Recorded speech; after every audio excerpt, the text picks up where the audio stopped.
এদিন রাতে সবে মাত্র 12:30টার দিক যেয়ে না আমি ঘুমাইছি। রাত 1টার দিক আবার ফোন আইছে, তাড়াহুড়া করে আবার উঠছি।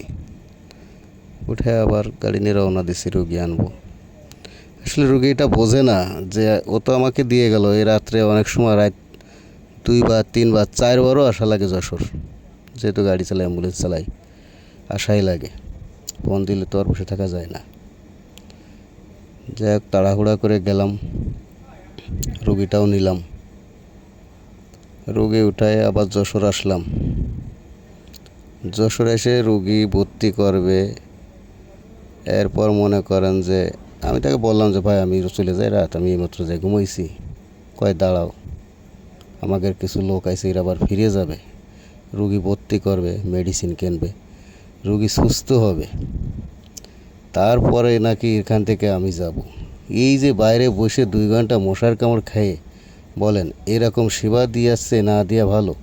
আর যারা আসবে তাদেরও বিবেক করা উচিত ছিল যে আইসে একে ছেড়ে দিয়ে যে ঘুমোক, ও তো আবারও আসতে হতে পারে।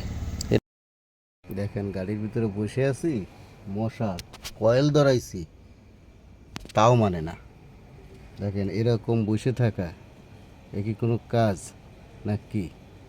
দেখেন অবস্থা দেখছেন, মশায় কামড়।